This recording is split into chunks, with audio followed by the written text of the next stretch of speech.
shall be discussing about light. Now, in due course of time and as for the syllabi, we shall be understanding the concept of light in reflection, refraction, deviation, dispersion, etc. Right? In the higher classes, when you will be studying, you will be taking a look about ray optics and wave optics. But for this time being, we shall be confined to the syllabi of ray optics. So whatever we will be discussing over here, it is regarding the ray optics. Now, why it is wave optics, I shall be defining into the last lectures of this kind of light, right? Now, our present concentration on light is reflection. Now, before I start with any reflection, refraction, with any of the causes of nature which happens due to light, the first and foremost thing I like to ask you that you can see me, but can you see what is there at your back? No, you can't. Even I cannot see what is there at my back. This reveals a very important nature of light. The most important nature of light is that it always travels from one point to another if there is even no, say for example, in a straight line. So in some of the concepts you will be looking that yes, there is a bending of light, but do not get confused with the bending of light as that light travels in a straight line. Between any 2 points, if you mark out and there is no obstruction or no medium change, in that particular circumstances, the light will always travel in a straight line, right? And ever always, whenever I will be drawing the freehand sketches, always remember that light travels in a straight line. Now, to come up with this concept of reflection of light, first of all, let me ask you that what do you specifically understand about reflection? To come up with a practical and real life example, take a particular ball in your hand, hit it hard on the ground, and you will see that the ball is coming back to your hand. This particular observation is being termed as the bouncing off, right? So, to come up with reflection, we may say that reflection is that particular phenomena when on bouncing off a particular object comes back into the same medium. Now say for example, I am taking a particular ball and I am hitting it onto this whiteboard. So whenever the ball, it will travel from my hand till this whiteboard, the medium will be air. But whenever it will strike this whiteboard, the medium then and there it will change. The medium at that instance will be this whiteboard, right? Now if I hit it very hard, it may crash this whiteboard and go into the whiteboard. So there will be no air medium then. But if I do not hit it too much hard, then what will happen is that it will strike the whiteboard and once again it reflect back. So, reflection of light now in this particular circumstances, if we do take light as a beam, the phenomenon of bouncing back of light in the same medium after striking a plane surface. This is a plane surface, right? After striking a plane surface is known as reflection. It is nowhere necessary that the plane surface needs to be a polished surface or not, right? So to come up with we may term the reflection definition as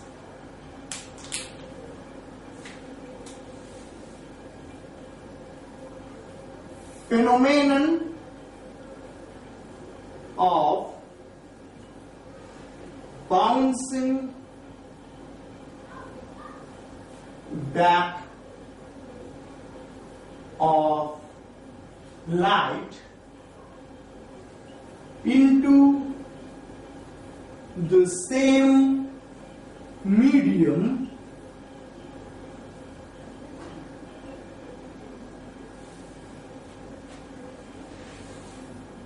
after hitting a plane surface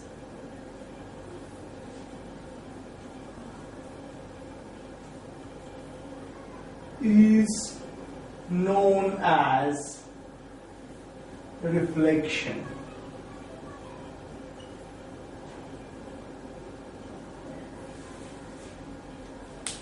Now we could understand over here that this is a phenomenon of bouncing back of light into the same medium after hitting a plane surface is known as reflection. Now, if say for example, if this plane surface is polished, then the type of reflection that we obtain is termed as the regular reflection. Whereas if this plane surface is not that much polished, or in other words, you may say that it is a bit rough, then the kind of reflection that we observe is known as irregular reflection. Now, say for example, if I am standing over here and if I cannot see myself on the whiteboard, it means that this is a particular scenario of irregular reflection. But when I will stand in front of a mirror and I could see myself, it means that that particular plane surface is a polished one, and that is the reason why, due to the regular reflection, I can see myself on the mirror, right? Now, how this regular reflection works and how the irregular reflection works, let us try to see it. For the regular reflection, this particular plane surface needs to be over here a polished one. Whereas for irregular reflection, it is not necessary for the plane surface to be polished. That means it is a bit rough. So let us understand the rough surface by wavy line. So this is a rough surface and this is a plain polished surface. Now, the beams of light which are coming, always understand that if a particular beam of light is coming from a particular source, at that particular point of time, when the rays will be coming, they will be parallel to each other, right? Like this. All these rays which are coming, they are parallel to each other.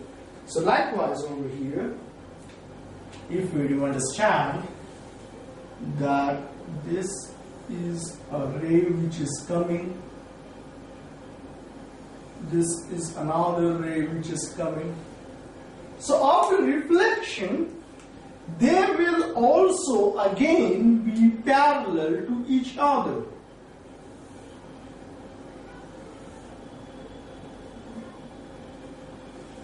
So if we see that this light, it was coming, these two are being parallel to each other, and if this is the case for regular reflection, these two reflected ones will also be parallel to each other.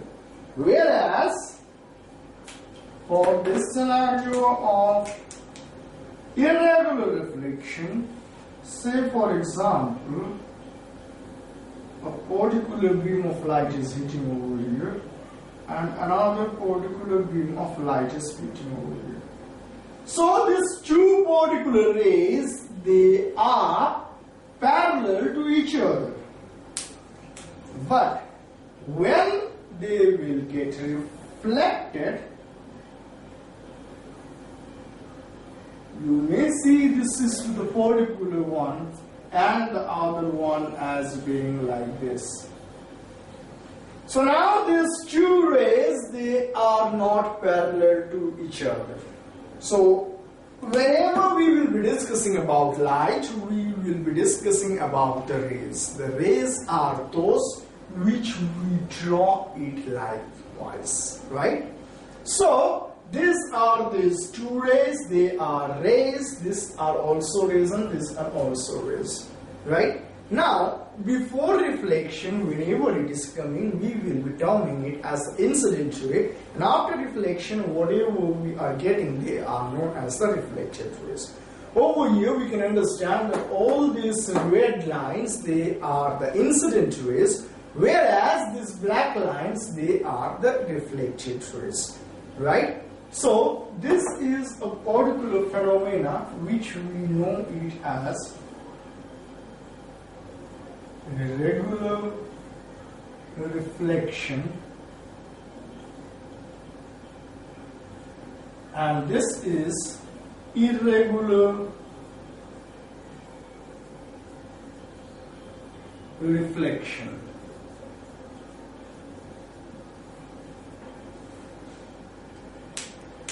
So, to come up with the definition of regular reflection, we may term it as if the incident beam, they are parallel to each other.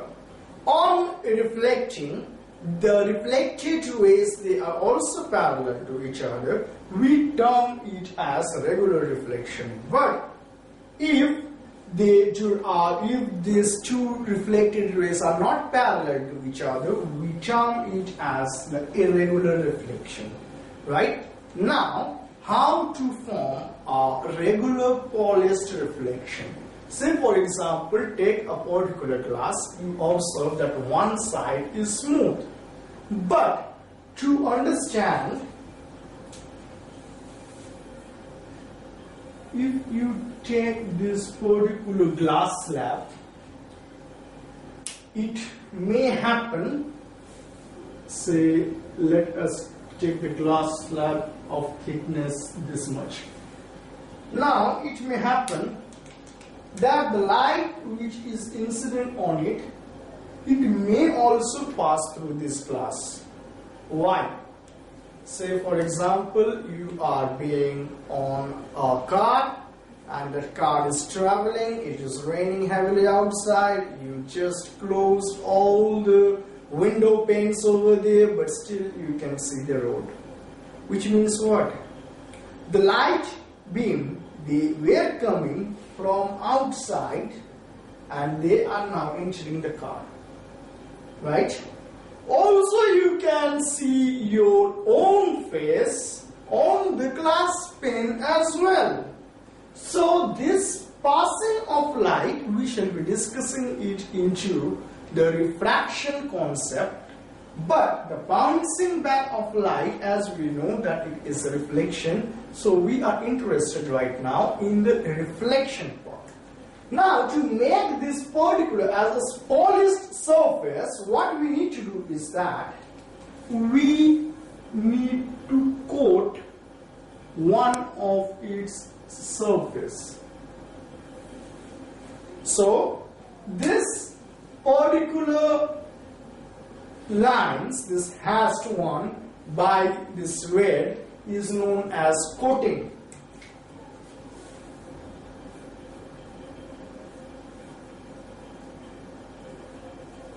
Whereas the surface on which it has been coated is known as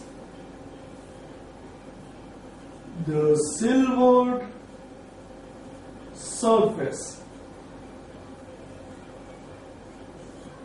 And the other one which is left out is known as the polished surface or the reflecting surface.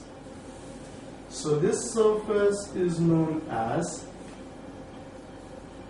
the reflecting surface. Now, what is the reason behind this coating? As I told you that over here two things may happen. Either the light it can reflect back, or this particular light it can pass through it. So always when we found out by experimental observations, we did see that the amount or fraction of light that is reflected back is lesser as compared to the amount of light that passed through this particular glass slab without coating. So, to stop this passing away of light, we need to coat over here. So, we will see the maximum amount of light which is incident on it to get reflected back, right? I shall come to this particular concept in refraction. You will understand it well, much more better.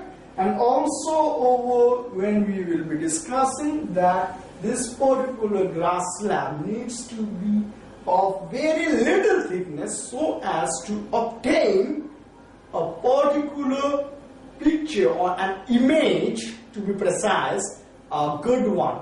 Otherwise, if this is a bit more broader and broader and broader, you will see several images of your own, right? That will be discussed in the concept of refraction.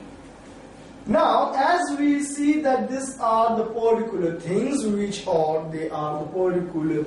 necessary in order to understand reflection. So, this entire apparatus now which is made up, it is known as a mirror.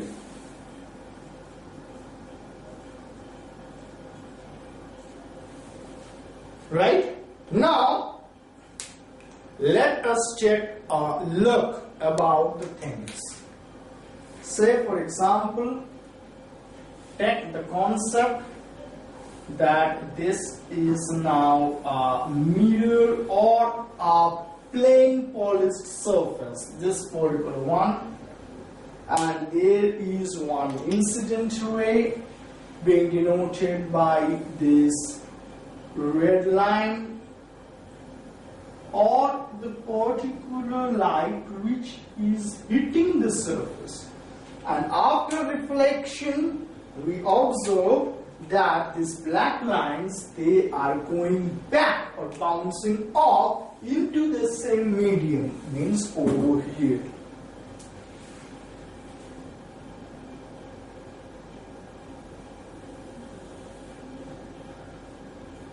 So as I mentioned that all the particular rays, they will be straight. So this is a straight line, this is a straight line as well, right? And obviously this is a plain polished surface, means this is also a straight line. The particular amount or the particular ray of light which is coming from a medium and hitting the surface at a point is known as the incident ray. So let me write it out for you. This is incident ray. While on the other hand, the ray which is bouncing off into the same medium after hitting this particular surface at this point is known as the reflected ray.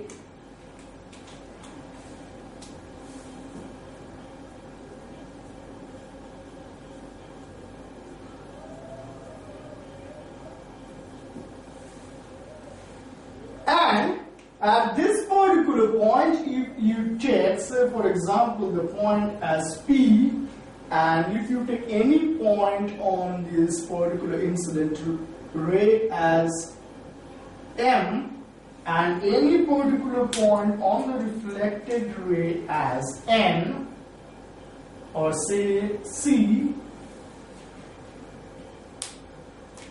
at point P we we are going to draw a perpendicular on this particular green line or the plane polished surface. So this perpendicular will be like this.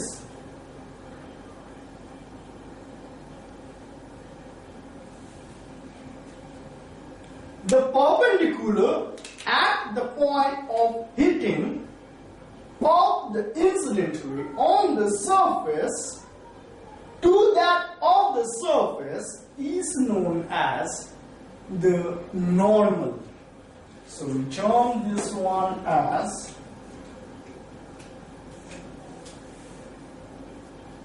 normal. When you will be discussing about Newtonian physics as well, you will see that if a particular mass is being kept on a particular table, we are going to draw the normal in the so-called free body diagrams. So the normal, if you ever find it in physics or in mathematics, always understand that this is a particular line which is being drawn, which is perpendicular to the surface. So we understand that this particular angle is 90 degrees or pi by 2. Now, to come up with the concept of incident plane, we may say as the plane which is consisting of the incident ray and the normal is known as the incident plane. Whereas the reflected plane will be the particular plane which consists of the reflected ray and the normal. Now, the angle of incidence. The angle of incidence is being termed as the angle subtended by the incident ray with the normal at the point of hitting is known as the angle of incidence and is denoted by small I. Whereas, on the contrary, the angle of reflection is denoted as the angle which this reflected ray makes with the normal at the point of hitting or bouncing back is known as the angle of reflection and is denoted by small r. Now, as we do understand that what is a regular reflection and what is over here, this, for example, the terms associated with reflection, it is high time for us to understand the laws of reflection. It is pretty easy. If you understand the laws of reflection, you can solve out or work out any kind of ray diagrams which I am going to explain you in the subsequent lectures. Right? So, the basic laws of reflection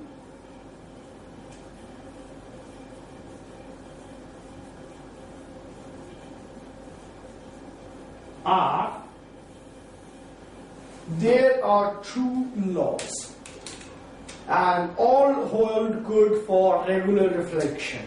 The first one being this incident ray is being denoted as capital I, this reflected ray being denoted by capital R, whereas this normal is being denoted by capital N. It states that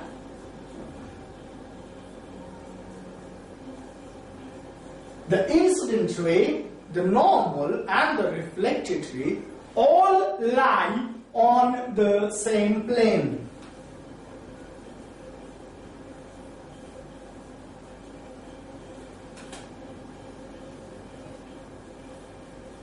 Now I hope that you all are well through that what is the meaning of a plane. So to come up with a short definition of plane, it is as simple as if you can draw a particular diagram on a piece of paper. So for your diagram, the piece of paper acts as a plane, right? So over here I have drawn a diagram. So the plane is this entire area. Now have I try to draw a diagram which is meaning that I am going to draw this particular line and this line like this. So this line, and this line, they would not have been on the same plane, right? So it states that the incident ray, normal and the reflected ray, all three lies on the same plane. The second important law of reflection is that do not forget this law ever. If you do not understand this law, you are nowhere capable in making any ray diagram. So understand it very clearly. The angle of incidence is simply equal to the angle of reflection, where we understand that the angle of incidence is that particular angle which is subtended by the incident ray and the normal at point P, which means that I is equals to angle MP, and say for example a point over here as X. So angle I will simply be equal to angle MPX, whereas angle R will be equals to angle XPC. So the second important law is that the angle of incidence is equal to the angle of reflection, where I stands for angle of incidence and the small r, it stands for angle of reflection.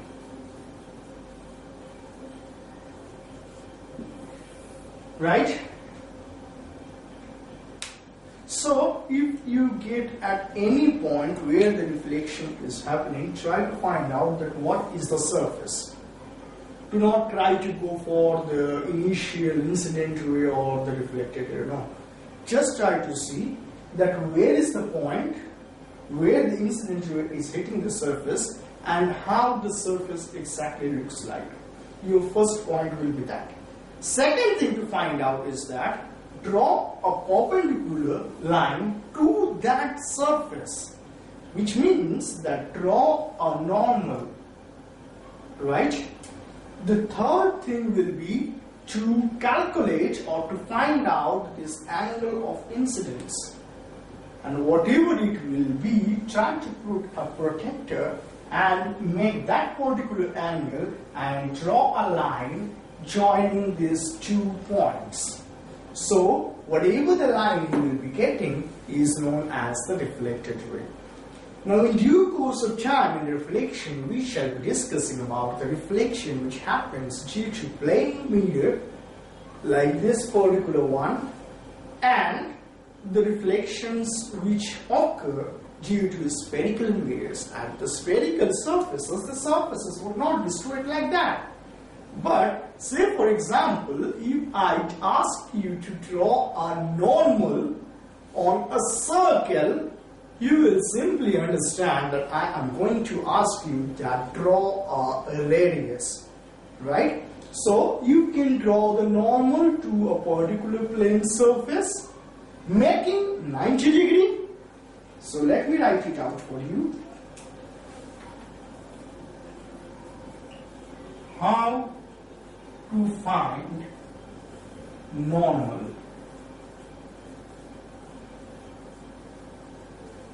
The first point, or the first of its type, we may say it as for plane straight surface. So what we are going to do for this particular scenario, we are simply going to make or draw a perpendicular. This is the symbol for perpendicular. We are going to draw a perpendicular at the point of reflection. So what is the point of reflection over here? Simply P. But if ever it has been asked that this is now a spherical surface,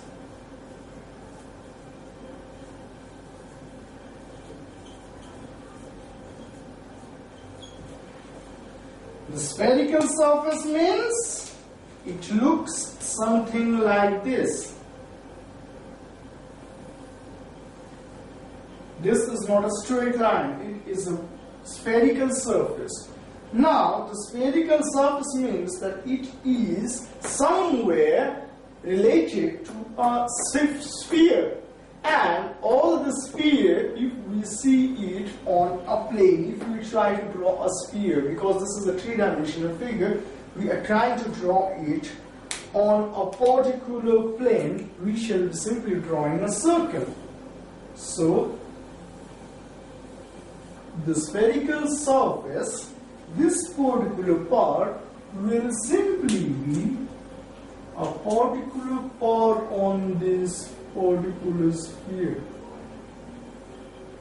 So this particular part is being enlarged over here and being shown to you. Now say for example, you have been said that this point of reflection P over here is at this particular point. Say this particular point is P. If you find out the center for this circle at this particular point, if it is given that this is the center C, and if you join from this center to this P, what it means? It means that simply this is the radius, isn't it?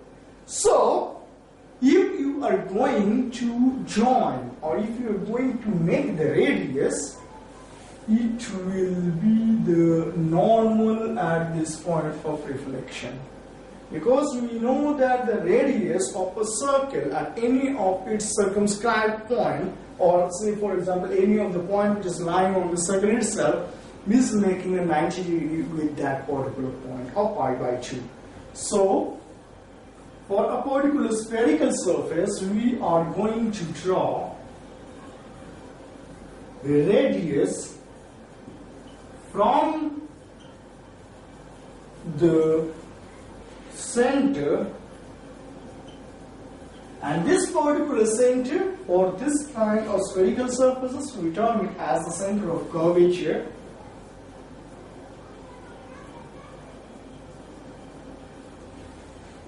To that point of reflection, to the point of reflection. So, surely I will discuss all these scenarios with live kind of examples, with practical real life examples, how we could see it. But before going to that, there is a very important concept we need to understand. The concept is that the image that you get in various scenarios, they are broadly classified as real and virtual image. So let me write it for you.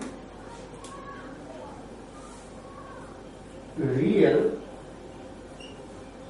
and virtual. It states that the image which you get, or the image which could be formed on a screen, is known as real image. So if a particular image, it could be formed on a screen, one screen I am going to discuss with you in the subsequent lecture. So if a particular image, it could be drawn on a screen, or to be precise, if a particular image could be formed on a screen, then this is known as the real image. Whereas if a particular image could not be drawn, I repeat it once again, if a particular image could not be found on a screen is known as the virtual image. So we can understand that any image which could be found on the screen is known as the real image, whereas any image which could not be found on the screen is known as the virtual image, right? So this is all about the particular introductory session of the reflection of light. I hope you have enjoyed with it. I guarantee you that there are much more concepts in this reflection which will be very, very interesting. You will like taking in our particular sessions of this reflection of light as being that you are enjoying it in your leisure time, right? So this is all about the introductory session of the physics concept of reflection of light. In the subsequent lecture, now we shall be trying to understand this about this plane straight surface, which is also known as the mirror. And subsequent to that lecture, we shall be trying to understand that what are the cases for and how this could be solved about this spherical surface, right? So this is all about for the time being. Thank you very much.